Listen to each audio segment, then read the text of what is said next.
Hello, everybody. It's Flamingo right here, and October is still going on. Clamp. You'd be forgiven that the last time I talked about Clamp at all on my channel would have to be from my Magical Girl podcast, where I talked about both the Cardcap Sakura and Magic Knight Ray Earth, both of which still remain classics to this day, and I didn't even grow up with them. By the way, by the time we get this recording, though, I have not yet seen Cardcap Sakura clear card yet, and it might be a long while to do so, so I highly doubt I'm going to be doing a Magical Girl podcast on that, and the same could be said with the new trailer coming out with Magic Knight Ray Earth, though admittedly, after seeing the new trailer, I kind of want to see what they have in store, though, just to see what I'm checking out, though. Also, it would be utterly pointless just to do these here videos again, because I've already said what I had to say on both of them, despite the awful audio quality. Seriously though, I have no idea what's worse. The fact that people still tolerate my audio from back then, or I'm just bad at hearing things. Believe me, that audio was still bad in spite of the good videos a lot of people seem to claim that they like of mine. So at least have that self-aware, if anything. But back to Clampin' themselves, however, though, well, what else is there to say about this group that hasn't already been said? If there was ever a group of mangaka out there that has been working since 1987 and still working today, then chances are that would be Clamp. Often delving into dark aspects of the philosophy and still maintaining to make several stories that can be appealing to any audience out there, even if it does mean that they put in a lot of their subtle morals here and there, though. However, I myself can't really talk about all of Clamp's works due to a number of reasons. Due to the fact that they have too many works as is, and it's still working today, since then though, it might be a longer while to do so, and plus, I don't want to focus too hard on my channel, Clampin' themselves though, because, well, there are better people than me that can tell you about this group and their history without needing to say what goes into them just so they can blindly go with what they have, though. Believe me, it would take a long time to do so, and I focus on my Magical Girl podcast for that reason, though I do make a few exceptions. You heard me right a second ago. This group has been working since 1987, and by the time this video goes up, that's really a long time, by all things considered, though. The only mangaka I can think of that's surpassed would have to be Rumiko Takahashi, as of recently that we've gotten the second season of the remake of Ranma 1. So you're all probably wondering, what could I celebrate for Halloween to celebrate this momentous occasion, especially when it comes to XxxHOLiC? After all, though, not all of their works have been adapted. We still haven't gotten an adaptation of Legal Drug, and I've heard good things about it, but considering I've never read the manga, I can't really give you my full opinion on it, and what's more, it seems like a good read from the comments I've heard from a lot of places, though, from anything to judge by. I was originally going to talk about Tokyo Babylon, and since that work itself is pretty dark and underrated itself, though, and I should know because I actually have seen the OVAs for themselves. I haven't read the manga, and it might be a hard time to do so, considering that it might be out of print these days, but considering that there was supposed to be a remake in 2021, and we're never gonna get it anyways, though, due to the plagiarism issues, it's such a shame we're never gonna get to it, though, which is sad, because from what I can tell, though, it seems pretty intriguing from what I've heard about it, especially in the story, in the context of itself, though, so I decided to scrap that instead, though, but believe me when I say it's probably worth reading if you want to get more into it as time goes on, though. Just too bad Clamp had to use it to go on scrap. So instead of that, though, I decided to go with my intro to Clamp. In this case, I'm referring to is XxxHOLiC. XxxHOLiC was based on the 2003 manga by its same name, and it's actually one of those that was my intro to Clamp in 2020. Yeah, back when the pandemic was still hitting, I was downloading an app from my old LG phone that I called Manga app and decided to read up on it, though. I don't use an LG phone now since it was due to storaging issues. I use an Apple phone no less, so you can make fun of me if you want to, though. But despite that, though, later on, though, Clamp decided to adapt this into an anime in 2006, lasting for 2 seasons and 4 OVAs. That's basically 37 episodes, and plus live action drama, and as well as some other shorts along the way. And by the time it's recording, they're still writing more about Holic as time goes on, though. So for a while, Clamp seems to have a lot of things going for Holic in itself, though, and it seems like they had a lot of things going for it at the time. The anime was animated by Production IG, which is a studio that I've already covered before in my Jose list, if you remember from my Usagi Drop section, and it was also airing in Animax and Medica. But considering I never had Animax, which is something I also went over in my Jose list, but I'm really not so sure if anyone wants me to cover the Animax version anyway, so considering they had two English dubs, one from Funimation and one from Animax. But considering I can't find the Animax dub anywhere though, especially because maybe it's lost media or someone decided to make up the voices when I was looking up this video for a lot of purposes' sake, yeah, I'm going with the Funimation dub, so I hope that's not too much of a trouble for you. But honestly, if you're someone who doesn't really watch a lot of English dubs, don't worry, they only dubbed the first season. Yeah, unfortunately, this may be a time where I have to say that this was another victim of those anime that never got fully dubbed into English. So whenever you do watch Holic, I must proceed to tell you that you're gonna only watch the first season and the first movie, Midnight at Summer's Dream. So if you ever do who end up watching it, I just thought I'd let you all in heads up that this here series is not dubbed fully into English. Though if you can read English subtitles though, I don't think that's much of a problem or an issue for some people. But let's get right into it. Let's see if this was either a coincidence or the inevitable as we delve into Clamp's Holic.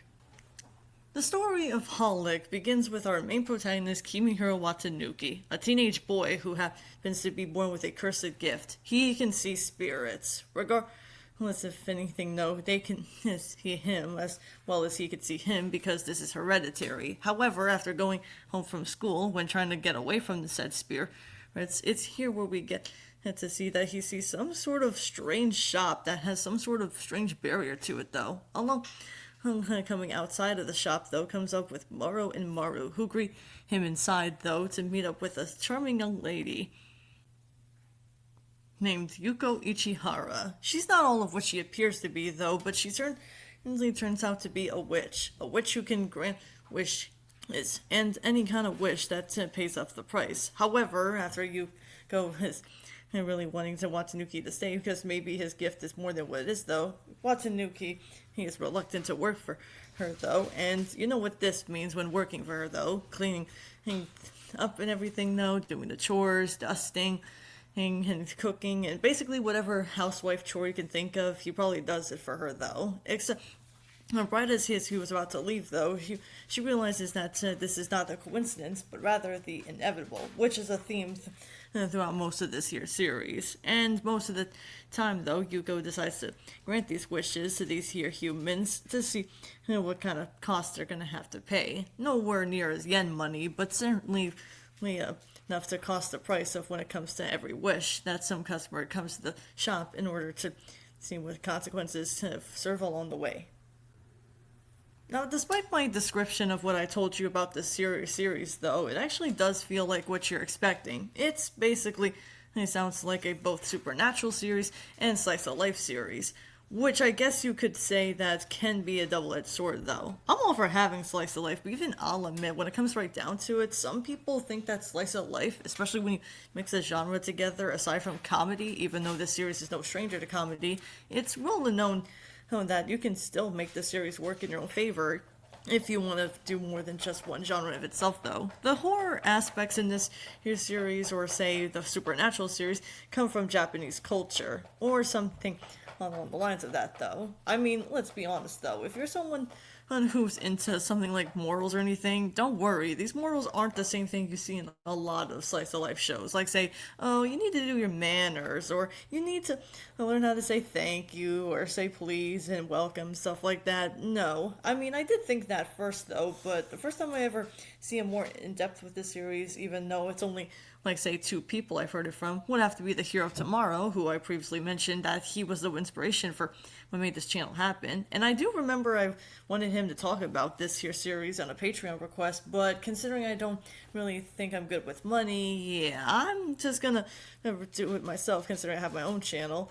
And with Animat, who, for the sake of this though, while he does give of a better high quality in his own videos though, yeah, no, I'm not going to send you a link to his channel, especially for what kind of the thing that he did in his Alice Through the Looking Glass video. Ew. I don't want to send you that link or put the link in my description just to see what that's like, but if you're curious to find out, don't say I didn't warn you. Anyways, despite all of what I told you about xxHOLiC though, there is more to it than just what it is though. Despite it being a supernatural series and teaching you about Japanese culture though, I think this may be the intro of what I think about Japanese culture in itself though. Don't get me wrong, I've seen it's in other anime before this one though, but it's more like say it was never the main focus. Not to say that this says it was the main focus, but it's more like say they're putting it in here just to see what it's like though. But just because I like this series does not mean that just because my intro to xxHOLiC was good does not mean it was perfect for a clamp series. Like, it's still good, but it's just not perfect, if you know what I'm saying. And considering that I have talked about other good series that are not perfect, though, that's not always a bad thing if you think about it, though. That's one thing I have a problem with High Guardian Spice in itself, though. While you can make the argument that High Guardian Spice does try to make the fantasy and slice of life work, it's more focused on slice of life and more focused on nonsense than it is with fantasy. While the fantasy elements were there, they don't really seem to elaborate on what works and everything else though. Remember the old and new magic that they always seem to bring up? I said this before and I'll say it again though, you can make slice of life work in its own way, but you have to know what you're putting in there in order to make it work. I will say xxHOLiC is one of those series that while you have to be in the right mood if you want a more supernatural element, I don't think it's that bad to say that you can still watch this at your own leisure. Hell, I watched it around say June of 2020 and I still turned out fine though. But okay, let's talk about the characters. I will say while the characters are not really more, say, they're not that deep, they're still interesting enough to get a good hook on it, if anything to judge by. But first off, let's talk about more of Watsunuki and Yuuko. Their dynamic is more like, say, son and mother, respectively, though, but I actually don't mind the dynamic between the two, though. While Watsunuki can be a bit, well, volatile at times, though, he does have a sweet side to him at times, though, but he also has the urge to say that he doesn't want those spirits, and he's somehow not used to them despite being a teenager. I can understand you being a little kid and everything, dude, but if you're a teenager that still has these spirits, though, how are you not used to them? Unless you're afraid they'll eat you because they say that they like the smell of your blood. Yeah, that's what I researched on, so don't quote me on that if anything to judge by. But there's also Yuuko, which I have to admit, though, despite being very motherly, though, she's not afraid to teach Watsunuki a lot of morals, though. Now, that could be a metaphor because of how much, though, she's like a mentor to him, though, but despite being all like that, though, she's not afraid to show her eccentric side. You know the kind, where she's always joking around and saying, I'm just teasing you vibe, though. And no, I am already aware that people are always shipping both Watsunuki and Yuuko together, which, okay, if you want to ship these two together, can I just ask why, though? I know that a lot of these here fanfic writers love to do something crazy in their writing, but why would you ship both Watsunuki and Yuuko together? That's like the importance of incest. Ugh. I don't want to think about that now that I think of it any closer, which is foreshadowing for another time. And yeah, let's get into our other characters. One of the other characters, though, is Himawari, and while I admit that she is a very fun character to be around, unlike the tsundere type that's been around, though, for a long time for anime standards from my eyes, I guess you could say that she has a lot more to her in the manga, because in the anime, well, she does seem pretty cheerful, and she does show she cares about Watsunuki and all, but at the same time, though, she doesn't really get that much development until season 2, where we get to see that maybe there's more to her than just that. Plus, Watsunuki seems to have a huge crush on her, always saying, "Oh, Himawari, good to see you!" Seriously, I don't know if it's just me, but I can't help but think of Todd Havercourt when he says that. I probably made my audience cringe, so I do apologize for that. But next up we have here is Domiki. While I admit that he is a jock, though, because he does sports like Watanuki does, though, except Watanuki says that he's more better at cooking because it's more like a hobby, even though a lot of people love his cooking. Domiki is probably what a lot of people say they ship him and Watanu together. Watanuki. Oh my god. But yeah, apparently I will say this is probably my first actual reason why I searched a reason to myself, though. Maybe this is where the Yaoi shippers come along. Because a lot of people seem to ship both Watanuki and Domiki together, despite the fact that they're not really into each other, though. Seriously, whenever Domiki comes to help out, even though he's just doing it to make sure Watanuki's okay and everything, Watanuki just bursts out of his anger, just do so already, though, ignoring the fact that he could have at least thanked him, though, at the very least. Watanuki, even if you don't like Domiki, you could still thank him, though, but thankfully later on in the series, though, we do get to see him gradually making himself any progress, so there's that at least.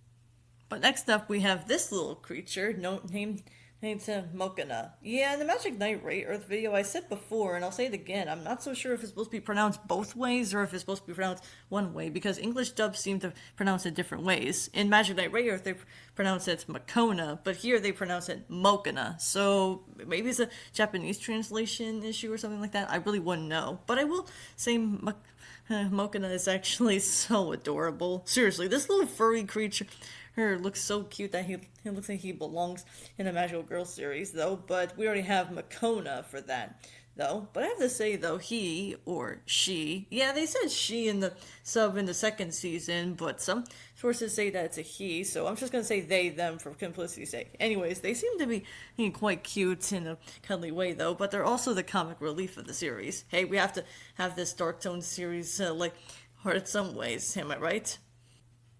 Next up, we have our Moro and Moro, and I will say these two do seem like they're cute twins and everything, especially when it comes to serving with Yuuko and later on Watanuki when he gets to the shop, though, and everything. But even with that said, however, though, there's not much I can say about them besides the fact that they're really can't go anywhere outside of the shop, and later on in the series they seem to somehow vanish. I'm not so sure what happened to them. We don't get an explanation if they died or maybe they just disappear afterwards, though, or something along those lines. But either way, though, I can't really get much of them, though, but they usually do it in a chant way, like whenever Yuuko says something, no, they usually copy whatever Yuuko says, though, or someone else saying something. Either way, though, I think they're kind of cute, if anything to judge by, though. No, not cute in you know what. I meant, like, say they're cute in their very cutesy little girl way. Like, seriously, though, do I have to say adorable? Because I feel like some people are just going to take that out of context. But next up, there's also Amawarashi, and later on we get Sakashiwarashi. They're supposed to be spirits or something, but since Amawarashi doesn't like that, I'm just going to call them sprites, if anything, though. Yeah, Amawarashi here is, while she looks like a gothic lolly, though, she's actually one that controls the rain, and she hates humans, mostly because they don't respect the rain, and she had to ask Watanuki in one episode to get rid of him, little girl, though, even though it wasn't really what she wanted, though. She just wanted to protect her hydrangea. And while I admit I didn't like her pampered behavior back then, I kind of grew to like her, though, as time goes on, though. Slowly, but still managed to grow accustomed to her, though. And finally, we got Zakashi Warashi. And let me just say right here now, she's probably the sweetest anime girl I've seen in this here series so far.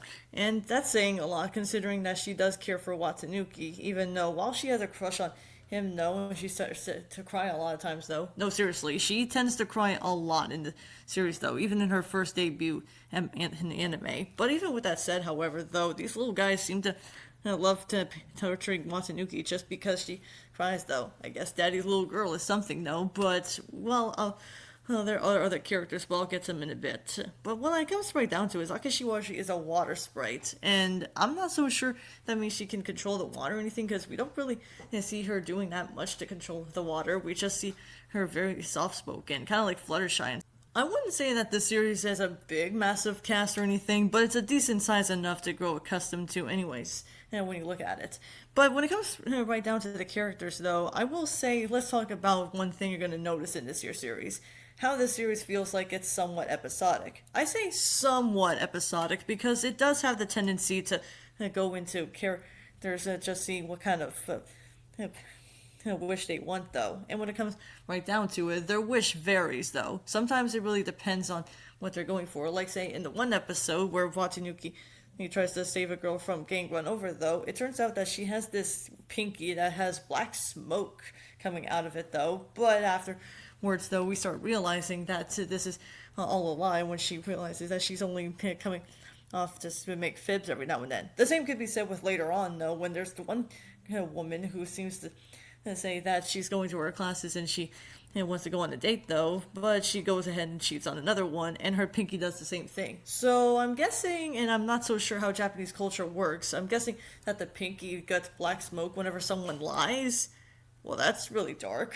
And believe me when I say this though, whenever I say this series is dark, I don't mean in a dark way to say you're not going to see characters being killed off or anything, no, but they are going through different ways of doing so. Hell, even some episodes can be very suspenseful, like say in one episode where the characters were going to the beach, mostly Watanuki, Yuuko, Domiki, and Mokana to get a day off though. But I'm not gonna lie, the payoff itself, well, maybe some people found it very satisfying, but personally I felt like it was a letdown because it was really turns out to be a prank by the end of the episode. But at the very end though, we see that some mysterious voice comes up to it though. That really did haunt me after watching the episode, but it just makes me wonder what the hell was the point. But I get that it was supposed to be an ambiguity and just go ahead and run with it though. Hell, in the last video you already saw me covering that with a Jack, if you remember. But even beyond that though, the episode itself is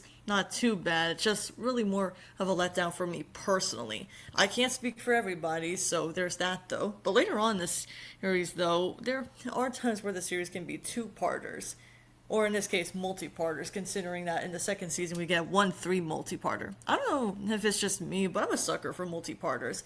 But I'm not gonna lie, the first multi-parter in the first season was I wouldn't say it was bad, but it felt like it was the weakest one out of the multi-parters we got though. See, in the first multi-parter we get here is basically two twins, one of them being very outgoing and the other one being shy, and the younger one seems to talk down to her younger one by the time when doing so. And when it comes right down to it, the older twin doesn't do anything to stand up for herself to her younger twin. I get that twins are really hard to tell apart because, let's be honest, those two have the same similarities in appearance, but their personalities aren't the same. I kind of like it when there's twins that have different personalities. It kind of reminds me of Hikaru and Kaoru from Oran, although I can't really say that was a coincidence considering I really watched that in 2020, but one step at a time, please. And as you can probably guess though, I can't show any pics or footage of that though, but it's because most of the pics I've been showing you are trying to find stuff from the anime, but as well as say trying to find stuff that came from the manga. So you're gonna have to work what I have with my commentary instead though. But the second two-parter is what really got me going when I was binging through the series for the first time. And like it or not though, there was one time when Watanuki got sick. Yeah, you remember when I said that he can sense spirits and sees.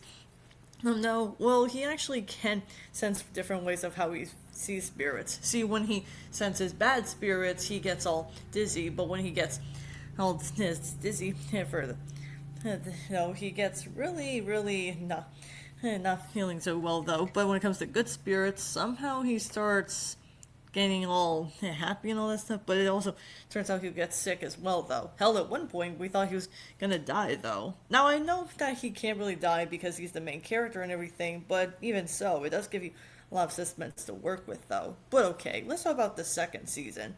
In the second season, we get to see this charming lady, but honestly, she doesn't really have a name. Most sources call her Spider Lady, so I'm just gonna go with that. And damn, I don't know if it's just me, but when I look at that hairstyle, it kind of reminds me of Millie from Code Geass for a bit, though. Fitting, considering that Code Geass was collaborated from that series with Clamp's ideas, so not too far off. And yeah, this is one case where I have to admit, though, this is where I say that this is what I mean when I say that you're probably wondering why the second season never got an English dub. But here I'm saying, though, I did not know there was no English dub when I was looking it up years prior from doing this video. and as well as researching still for this video. Yeah, apparently there was no English dub for the second season onward, and if I can probably guess, maybe it's because the series wasn't popular enough though. This isn't the first time I've seen this happen though. Sergeant Frog in the same year had this hereupon when I was looking up that series, and look where it happened though. The same could be said with Kodacha, but we don't want to go off topic. Anyways, the spider lady seems to have got in some kind of cursed thing that's got shut one of Domiki's eyes. And here where and we get to see more and more as time goes on though, Yuuko informs Watanuki that he has this mission to go, not just to get to after the spider lady, but as well as say save Takeshi Warashi as well though. The spider lady herself also has to get the eye as well though, so she eats Watanuki, one of Watanuki's eyes though. So if you ever wonder why he has a heterochromic eyes though, there's your reason. But my god, that's gotta be gruesome though. I know they don't show it on screen though about that's what happens when they take out the eye, but still, ew. But honestly, though, I will say the three-parter really did get to me, though. Though if it helps that the second season did give more impact than I thought it would have, though. There were still silly episodes here and there like this first season, but the first season had a lot more, though, where it had 24 episodes, but the second season had 13 episodes. That's a weird amount, but okay.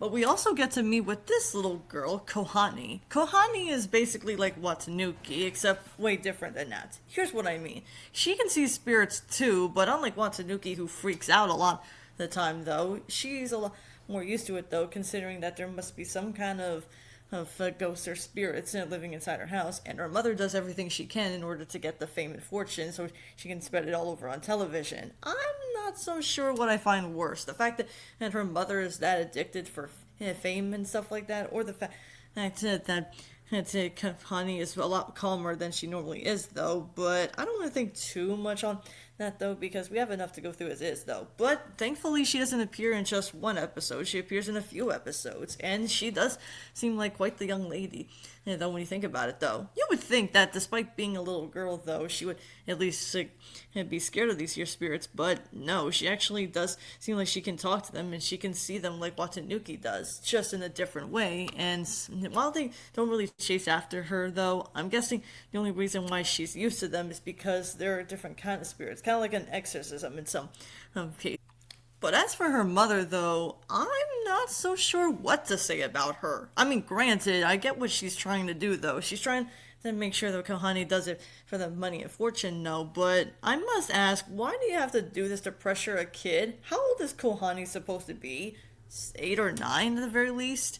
Because as far as I can tell, that's being selfish right there. It doesn't help the fact that she's pretty much really bitchy towards not just Kohani, but as well as sometimes to Watanuki and Domiki as well, even when they try to help her, though. It isn't until, say, almost near the end of the second season, we do get to see that he does get better as time goes on, though, and she doesn't seem to back an eye on everything to judge by, though. So I'm not so sure why she was so pissy and everything, though, but a lot of the time, every time I look her up, though, I don't hear people say if they liked her character, or if they're saying that maybe there's a little more suspense or something like to her character, but either way, I had a little indifferent with her character. I'm not saying I liked her, but I just didn't care for her. Not the worst character out there, but far from being spectacular, if there's anything to judge. And there's also this cat girl, though, which, okay, I'm not going to mince words, though. I will say her name is Neko Masume.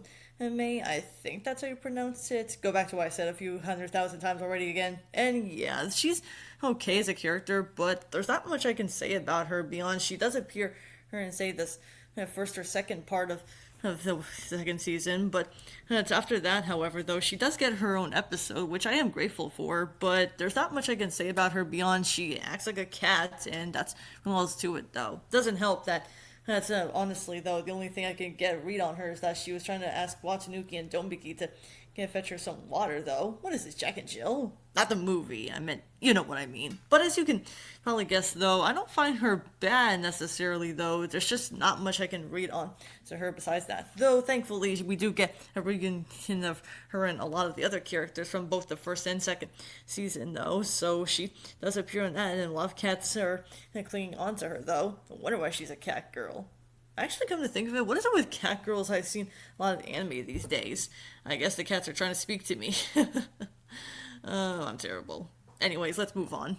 But I might as well talk about Himawari a little more because what I forgot to say when editing this video, though, there was one thing I need to bring up. So let's talk about it's Himawari, though, considering that in the second season we do get a little more insight into her character. At least when this second season was close to being.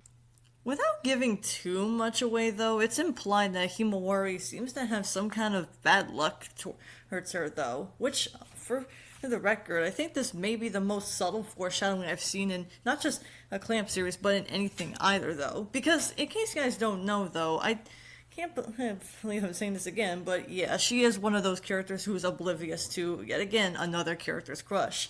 But in this case, there's kind of a reason why, though. See, while she is bad luck, though, she does put in more of an exposition as time goes on, though, when we get to see that despite her making a pinky promise to Watanuki, though, we do get to see that Watanuki's pinky throughout most of the second season is kind of feeling numb. Like, you can't really figure out why they're starting to hurt or something. But as time goes on, though, he starts to realize that maybe there's something that's happening, though. Like, we're not so entirely sure what's happening, but as we can tell, though, when Himawari went to greet Watanuki, it's after this where we get to see that it will, don't think Watanuki were both visiting, and after Watanuki fell out of the window. Yeah, it just said that. No, he didn't jump out. He really just fell out after Himawari mistakenly thinks that maybe she pushed him by accident, but no, that's just a sign of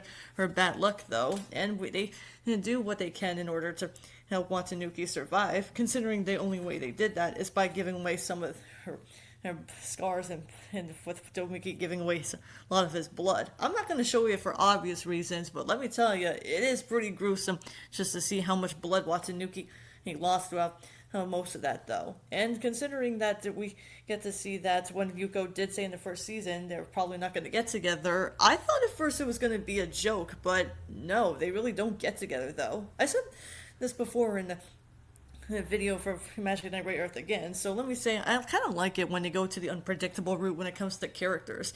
I mean, seriously though, I bet a lot of people were shipping Himawari and Watanuki together, even if the Yaoi shippers are overshadowing it, but I actually don't mind it that way, though. I mean, it's pretty sad that Watanuki doesn't get the girl of his life, though, but let's be honest, though, there was a lot more to when it comes right down to it. Oh, and I should also mention, when you get right down to it, though, it is pretty heartbreaking when you see that, though. Hell, even the manga itself, I was kind of tearing up why they won't get together, though, but I guess instead of the won't they get together bullshit, hey, here you go, non-lover fans, you get to see her main character finally not fell in love with the girl that he always wanted. But I can't really be so upset about that, though, considering that Watanuki is a character that went through a lot, though. See, I didn't mention this before, but you probably have guessed what happened, though. Like, why don't I ever talk about Watanuki's parents?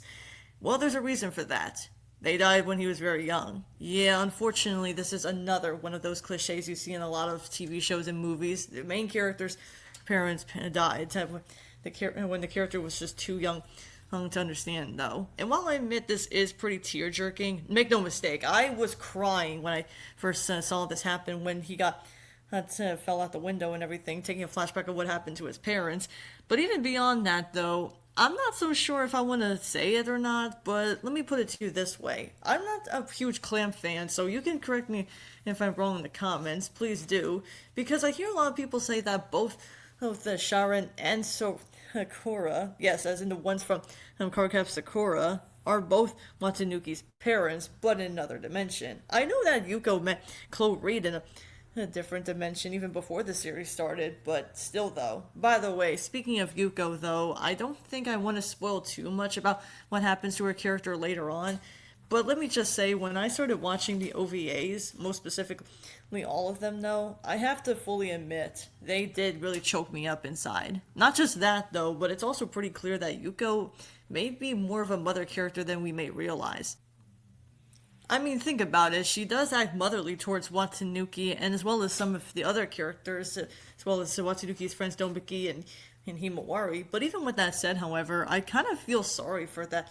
That this woman doesn't really have that much for herself, though, when it comes right down to what she has in store, though. Plus, even if you could ignore the fact that she is more of a mentor role, though, there's nothing wrong with having a mentor role be something like a parent to you, though. I mean, sure, I'm not sure how it would work, though, even if I do give some of my friends advice every now and then. But even I know that giving advice is better than no advice. I mean, throughout the series, you do get to hear her give out morals about what's more than what's underneath, though. And speaking of which, though, I'm not so sure if I want to spoil all this for you, but it turns out that, get this, Yuuko wasn't really there. Yeah, apparently what I'm trying to say here is that Yuuko herself actually died before the series began. Now, immediately this would have baffled a lot of people, but apparently this was for her followed, shadowed into say a xxHOLiC Shimuki,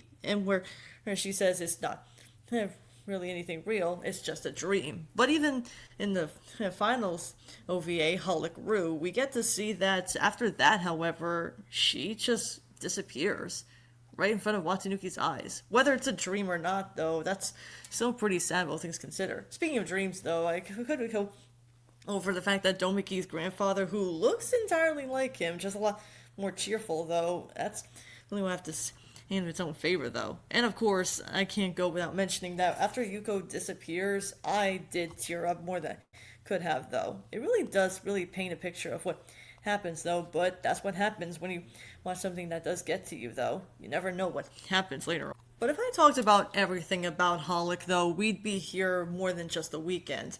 Because here's the thing, this series stuck with me in a personal way. Not just in Clamp's terms, but including of all anime I've seen for the past several years. And let me explain what I mean by that. Because here's the thing, xxHOLiC is one of those series that I still go back to every once in a while in my time whenever I need someone to perk me up. Yeah, despite its own dark nature and everything, it still stuck with me to the point where maybe this wasn't a coincidence I found so many anime. It was the inevitable talking, just like what Yuuko said. Now I realize that despite the whole hiccups and every now and then, I have this to ask by the end of the day. Why don't people remember xxHOLiC as much, though? After all, though, it seems like the kind of series that you might want to watch if you're not into anything that's action-related all the time, though. Well, I think it has to do with the time period. I mean, let's be honest, though. You're not going to see every anime go ahead and do some action like a lot of other anime do.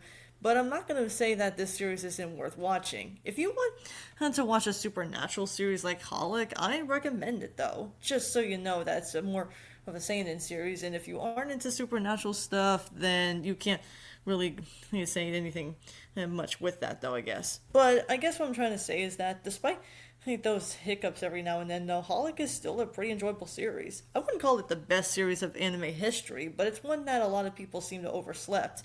And again, I feel bad that it never got fully English dubbed, which is a pity because you actually do get more voice actors like Colin Clinkenbeard, Todd Haberkorn, J. Michael Tatum, Sharon May Lee, Brina Palencia, Leah Clark, Sunny Strafe, Lucy Christian, and a few others with one-timers like Laura Bailey, Stephanie Young, and probably something like Monica Rial and Jamie Marchi, just to extend that, though. But even with that said, however, I'm really glad that I got to talk about xxHOLiC.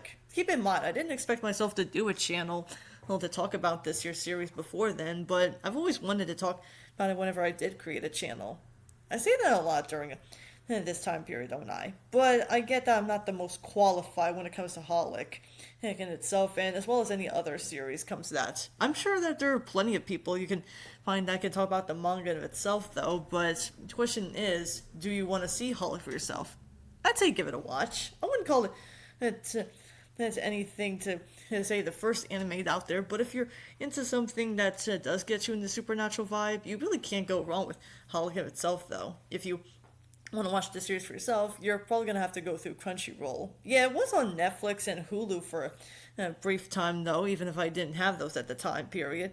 But yeah, you're going to have to go through piracy websites, which is unfortunately the only way you can find this series instead, though. Though, admittedly, you're going to have to watch only the first season when there's more to it than just that. So, that's all I have to say about xxHOLiC in its own favor. Now, next time, however, wish me not to puke, people, because we're going to look at a short series. Intentional or not. But until then, I thank you all so much for watching. I'll see you all next time. And as always, stay Flamingo-tastic. I'll see you around.